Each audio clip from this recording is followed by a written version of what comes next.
Welcome to Module 2, Accessible and Respectful Communication and Interaction with Persons with Disabilities, the second in the Accessible Service e-learning course for the Manitoba Post-Secondary Institutions Network. A big part of accessible service is knowing how to communicate and interact respectfully with people with different disabilities. Throughout this module, we will look at how we can strengthen communication and interaction in a way that takes into account each person's level of ability. More specifically, we will look at who do we serve? We'll look at types of barriers experienced by persons with disabilities, and we'll look at helping to remove barriers for accessible and respectful communication and interaction.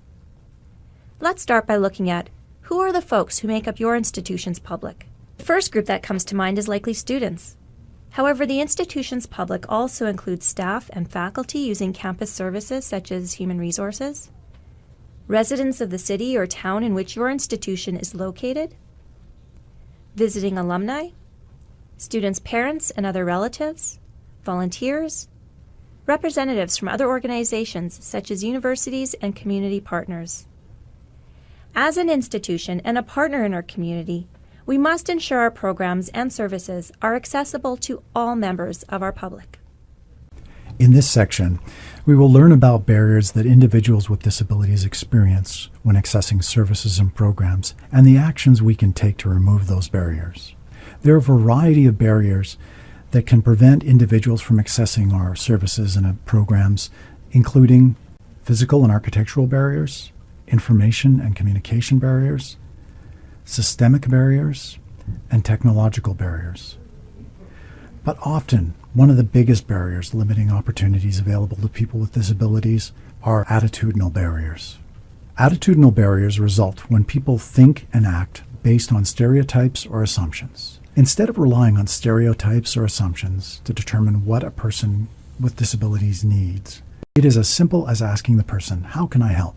What works for one person with a disability may not work for another person with a similar disability. The person with a disability often knows what works best for them and is often glad to let you know. Nearly 1 in 6 Manitobans are disabled by barriers where they work, live, or play. You can probably think of several persons in your own circle of family, friends, colleagues, and acquaintances who live with disabilities. Disabilities, along with aging, an injury, or other life events may temporarily or permanently affect a person's mobility, dexterity, use of hands, vision, hearing, mental health, communication, as well as understanding. You can't always tell when a person has a disability, and for a variety of reasons, a person may not identify as having a disability, but experience the same barriers. Consider various physical disabilities, for example. There are many types and degrees of physical disabilities. Not all require a wheelchair or other mobility aid. People with temporary disabilities may have difficulty moving, standing, or sitting, as well as individuals who have chronic health conditions such as asthma, arthritis, lupus, heart conditions, and diabetes. Many people don't think of these invisible health conditions as disabilities requiring accessibility considerations, but in some cases they do. With this in mind, it is important to focus on understanding what a person needs and removing the barrier rather than identifying the disability. Another example to consider is learning disabilities, which can affect how a person acquires, organizes, expresses, retains, and understands verbal and nonverbal information. In the following video clip, Carrie, a kinesiology student at the University of Winnipeg, shares her experience of collaboration and accommodation, which enabled her to convey what she learned in her courses and lab without compromising the rigor of testing.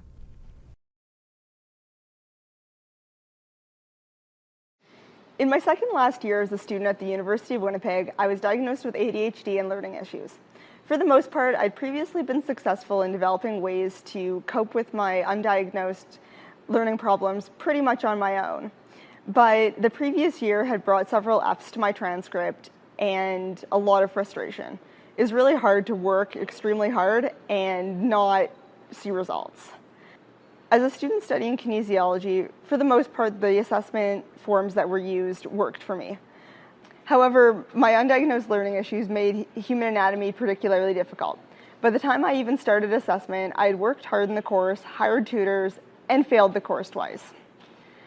My grades didn't at all match the effort I was putting into the course or the grades that I had in other courses. When I received the results of my assessment, I emailed the department chair of kinesiology, and then we set up an appointment with myself and the associate dean of kinesiology. I really didn't think that he would have anything new to offer me in terms of my anatomy situation, but he did. When I met with him, we discussed the accommodations that would be in place for exams and tests and the possibility of more tutoring, and that we would set up weekly meetings for me to work through any issues that I was having in the course with him. The plan sounded good, but despite having a plan and despite the hard work that I put in, I started slipping again halfway through the term. His approach is really collaborative, and fortunately that helped a lot. Around this time, we met again, and he asked me about why I felt like I was having problems, and I kind of said, if I knew that, I wouldn't be almost failing the course again. So plan 1 wasn't really working. We talked more about the nature of my challenges with visual learning, and then he opted to change the way that I was assessed in the course.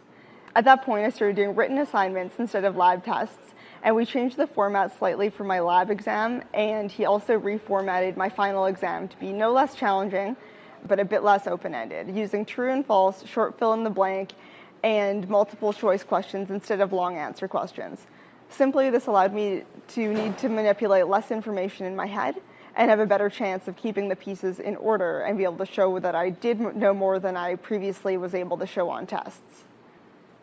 It was still hard, and it was still a lot of work. Just because how the course assessment was changed, it didn't mean that the content was any less difficult. In the end, though, these modifications helped me show what I'd learned. It was about modifying the process, not the outcome.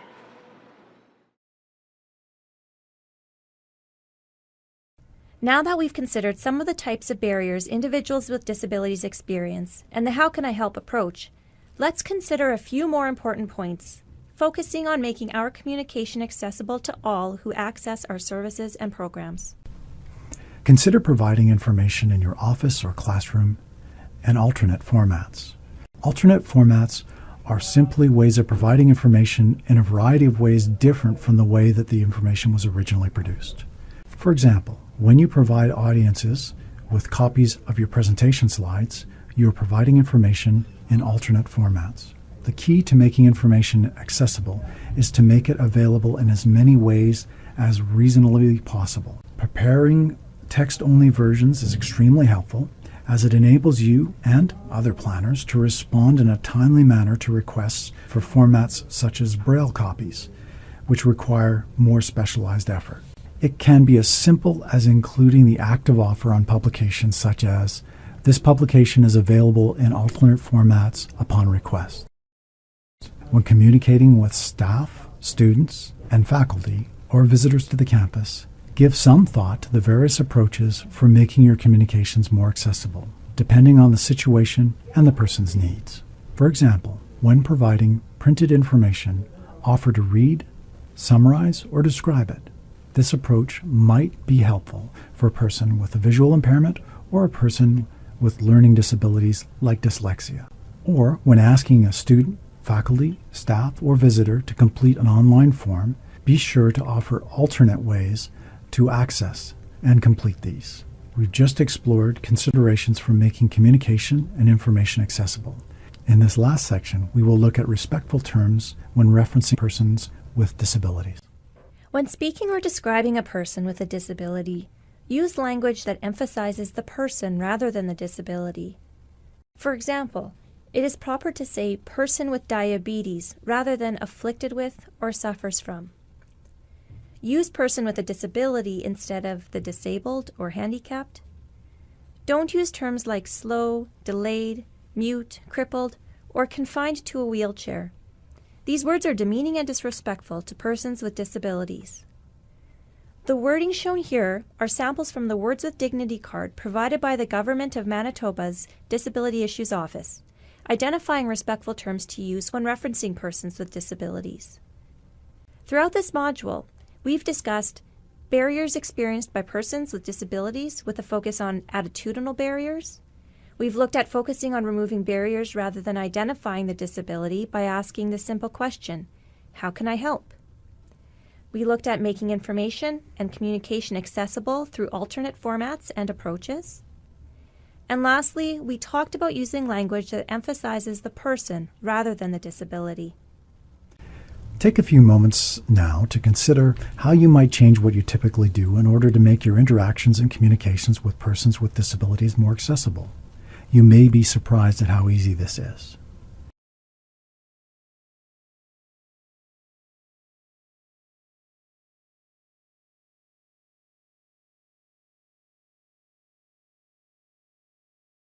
You've now completed Module 2.